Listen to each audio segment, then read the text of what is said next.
ಆತ್ಮೀಯ H16 news ಅರ್ಥಾತ್ ಸೀತಾರಾಮ್ ನ್ಯೂಸದ ವೀಕ್ಷಕರೇ, ನಾನು ನಿಮ್ಮವ ಎಂ ಆಯುಧ ಮಲ್ಲಪ್ಪ ಜೊತೆಯವರು. ತಾವು ಈಗ ಸುದ್ದಿಗಳ ಲೋಕಕ್ಕೆ ಎಂಟ್ರಿ ಹೊಡಿತಾ ಇದ್ದೀರಿ. ಈ ಸುದ್ದಿಗಳನ್ನು ಪ್ರತಿಯೊಂದು ನೋಡೋ ಜೊತೆಗೆ ನಿಮ್ಮ ಅಭಿಪ್ರಾಯಗಳನ್ನು ಹಂಚ್ತಾ ಇರಿ. ಯಾಕಂದರೆ ಈ ಸುದ್ದಿಗಳು ನಿಮಗಾಗಿ, ನಿಮ್ಮ ಬದುಕಿಗಾಗಿ, ನಿಮ್ಮ ವೈಚಾರಿಕೆಗಾಗಿ, ನಿಮ್ಮ ತಿಳುವಳಿಕೆಗಾಗಿಯೂ ನಿಮಗೂ ಗೊತ್ತು. ಜೊತೆಗೆ ನಮಗೂ ನಿಮ್ಮೊಂದಿಗೆ ಇದೊಂದು ಮಾತಾಡುವಂಥ ಜೊತೆಗೆ ಸುದ್ದಿಗಳನ್ನು ಬಿಡುವಂಥ ಕೆಲಸ. ಈ ಕೆಲಸದಲ್ಲಿ ನಾವು ನಿಮ್ಮೊಂದಿಗಿದ್ದೀವಿ ಅಂತ ಹೇಳ್ತಾ ನೋಡ್ತಾ ಇರಿ ಸುದ್ದಿಗಳನ್ನು.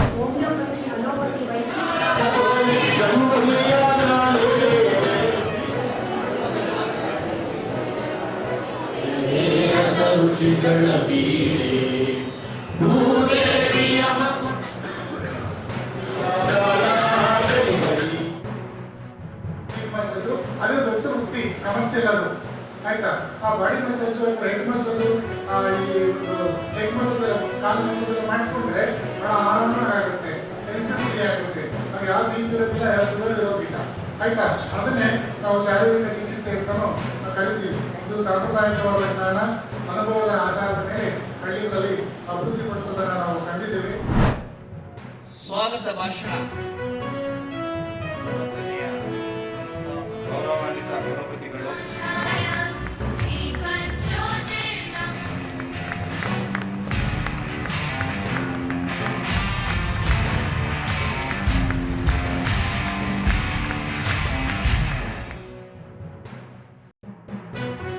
the university has maintained that integrity and dignity, and it should also carry forward the same legacy.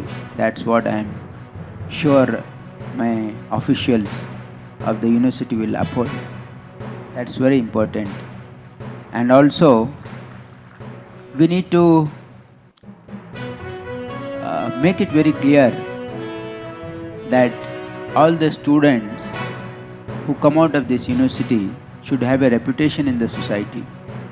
If they are passed out from Rajiv Gandhi Health University, that means they are competent and committed and dedicated for human service, especially medical education being an opportunity for everyone to serve the humanity, to serve the underprivileged, to serve the suffering. So it's very important.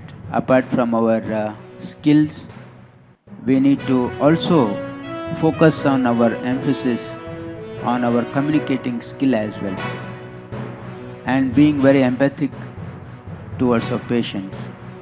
This is also very important, where our graduates and diploma holders who are coming out of the university should inculcate, and also the university should be.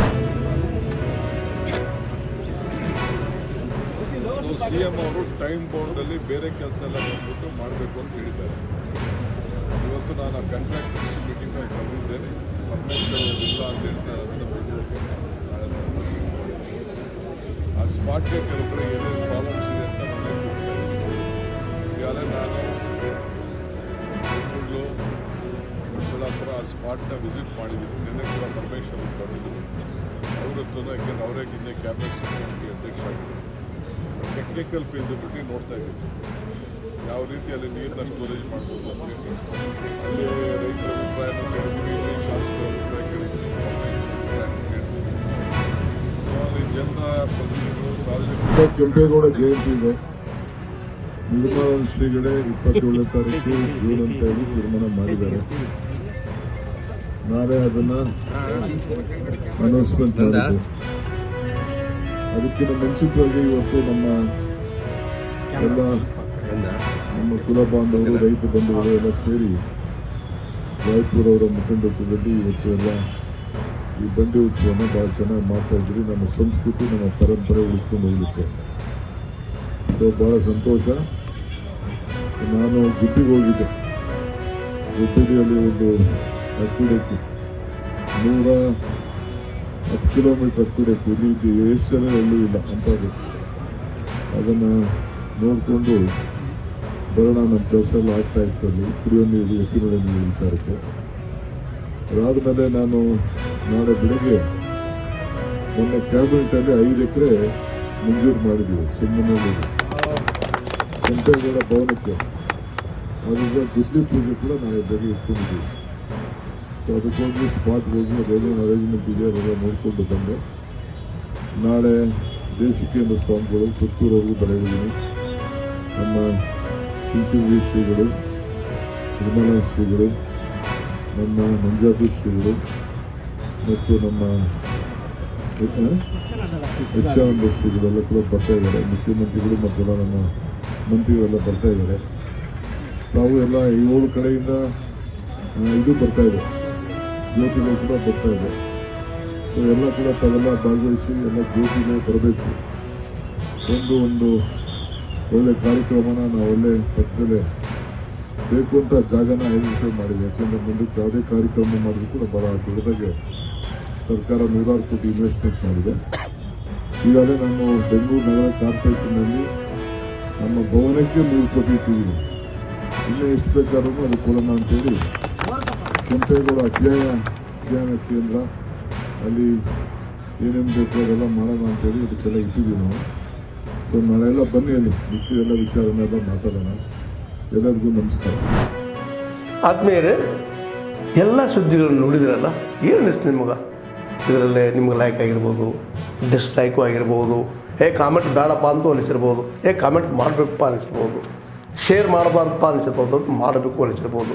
ಏನಾದರೂ ಆಗಲಿ share ಮಾಡ್ತಾಯಿರಿ, ಈ ನ್ಯೂಸ್ಗಳನ್ನ ಹಂಚ್ತಾ ಇರಿ, ಜೊತೆಗೆ ಇದಕ್ಕೆ subscribe ಆಗ್ತಾಯಿರಿ ಅಂತ ಹೇಳ್ತಾ H16 news ಅರ್ಥಾತ್ ಹೇ ಸೀತಾರಾಮ್, ಇದು ಸತ್ಯದ ಕೈಗೆ ನಡಿ. ವಂದನೆಗಳು.